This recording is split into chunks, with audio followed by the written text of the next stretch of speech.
Hi guys, this is One Squad and I'm about to interview Linkin Park. It's gonna be awesome. So guys, it's a great honor for me to be interviewing you guys because I'm a huge fan. I just wanted to start off saying Italy loves your band, so it's really an honor for me to have this chance. My first question is about the new album. So it debuted #1 in the charts. I just want to know what it means to you as a new chapter for the band and how you would describe it. Well, it's always really. I think we're always kind of surprised when our albums go #1, even though we kind of hope they do, because that's what I think. 6 times. It's pretty cool. And I think one of the things that really took us by surprise was the Billboard list of bands that have done that as 6 times or better.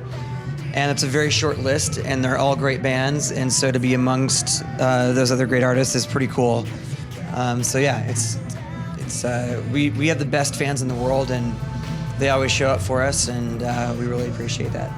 Yeah, I mean, it's in one respect, we were just talking about it today when we were traveling here. It's nice with where we're at that we can travel to Italy and people still want to come and see us play shows. So, yeah, so a couple people are still, want to come see us play. So, I think that that's something, at least for me, that I don't want to take that for granted. That's a special thing. And likewise with the album, for us when we're writing an album, we're trying to impress each other and trying to make something that we're all excited about and that we all like. But all you can do after you're done with it is hand it over, and see if other people enjoy it, and hopefully they connect to it the same way that you do. And in cases when it does connect or land really well, it feels good that you're able to share that with our fans. My next question is about the live shows, because you're about to go on stage tonight, and you've done a huge tour and everything. So, what will this new album what type of vibe will it take to the show? Would it change a lot of show? And also, I wanted to ask, what do you do to prepare yourself before a show? I saw on Instagram you're doing workouts and stuff for the, I guess even for the tour and everything. So, if there's some kind of thing you do before you go on stage. Yeah, one of the things with One More Light that's been great is it gives us an opportunity to add a different feel into the set. It makes it even more more well-rounded too. And so that's always nice. It kind of breathes a new energy and a new freshness into the set as a whole. And people get a little bit confused sometimes about that. They're like, oh, are you just going to play the new songs now live?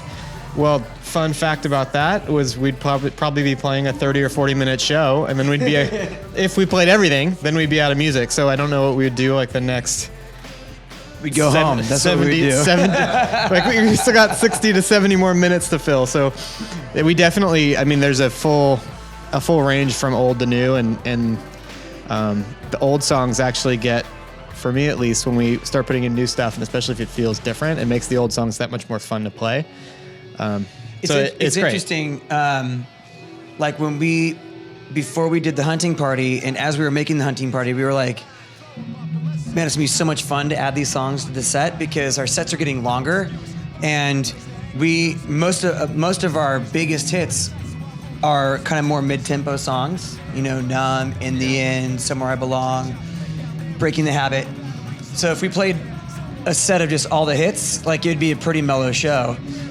So we like our shows to kind of have lots of energy and then kind of come down and go up and come down and go up.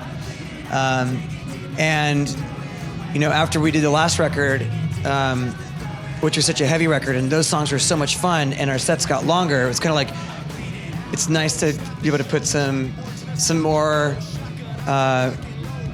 kind of, not, I don't want to say softer songs, but more songs that kind of give that ride, Yeah, and some Pomodoro to your marinara. Yeah, and it's not just pulling, right? Continue. Yeah. Exactly. Or did I totally blow that? No, you did. It was Okay. great. It was great. And it's not just adding songs that people are familiar with. It's always nice to add new things and new flavors and evolve as a band. So it's really fun. And in terms of the prep for the shows, I'm pretty ritualistic when it comes to performing. I think everybody has their own kind of, in the band, has their own thing. But yeah, I do a vocal warm-up, I work out, I hop around and I make sure I fist bump all the guys. And it's funny if I don't get all my guys in, I kind of feel like something is off, and it's I do my same kind of round of and things. that's not just the 5 other guys in the band. That's like the 25 guys that are in our crew that are always with us. So it's like a good 5 minutes of Chester fist bumping, like the entire backstage sometimes area. we have like sometimes we'll develop handshakes for the tour or whatever, and it's pretty fun. Yeah. The thing about saying hello to everyone of the crew is fucking awesome, because like people think like huge artists don't really appreciate the work of our people, and from what you're saying, you like really appreciate what other people of the crew are doing. So it's really important. Well, they're only allowed to look at me and communicate with me if I approach them and fist bump. Outside of that, No eye contact. no eye contact. They're artists that work like that. I mean, everybody has... We're really lucky at this point. It's been funny that a lot of the guys in our crew have been with us for 15 or more years, and so it's like we've straight up gone from being or not all of us, but a lot of us being unmarried, no kids, whatever, and the crew guys as well, until now having like multiple children and everything else. Like it's a full, like we've kind of in a weird way like grown up together with a lot of the guys. So it's a great, we're really fortunate to have a great crew. I think here's a fun fact, and I could be off on my numbers, but they're pretty close. When we started out touring, and the guys that were with us then, that are still with us now, I think I was the only guy in the band that was married and had a kid, and no one in the crew was married, except for like our production manager, like the older guys, like the production managers and the tour managers and the accountant guys. Now, pretty much everybody's married, and we've gone from like maybe collectively like 4 or 5 kids to 5,000. literally, I think we're approaching like 50 or 50 plus kids in the band and crew now. So the joke is kind of like, if the rock and roll lifestyle is your idea of like sex, drugs, and rock and roll, like don't come work for Linkin Park, because you're gonna grow up, get married, and have kids. So yeah, it's pretty funny, but it's a fun little fact, to see how everybody's grown and matured. Family vibe, I believe, it makes it like gives you the chance to go on a lot for years. I can see you guys. I don't know, maybe it's just my impression in the interview. Maybe you go outside and you guys like don't get along, but right now, for what I can see, you guys get a lot along, and in a band, it's not easy after so many years. Yeah. So another question is about social media. So, I might be wrong, but I think Linkin Park page is the biggest on Facebook as a band, as fans. And I wanted to ask you, what do you think about social media? If you think it's important for you guys in this moment of the career, or it's more about something of new artists, you know what I mean?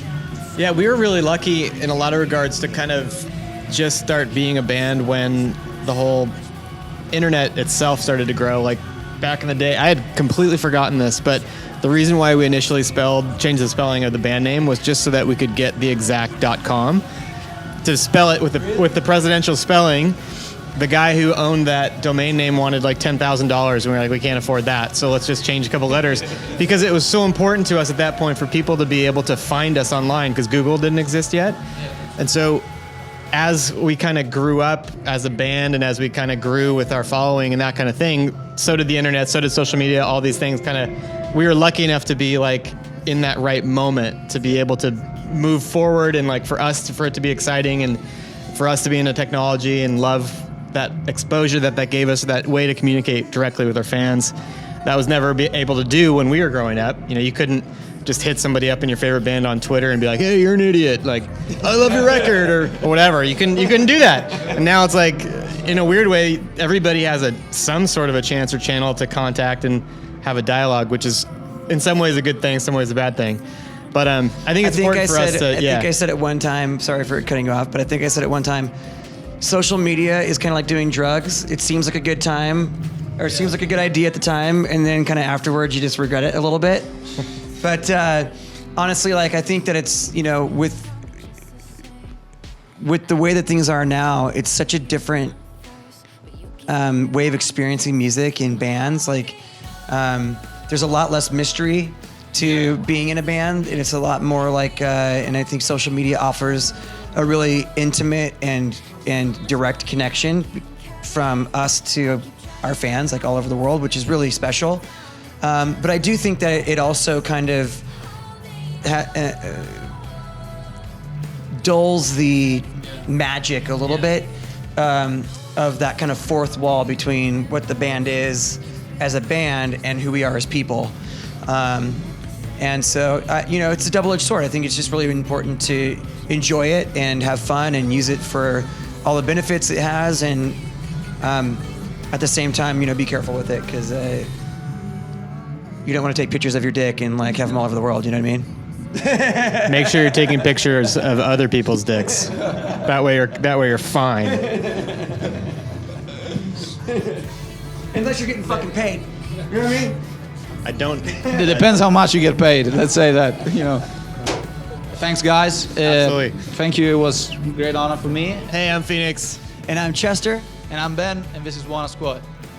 Woohoo! Now we might have to pay Gene Simmons for this now. Yeah. Why is everything so heavy?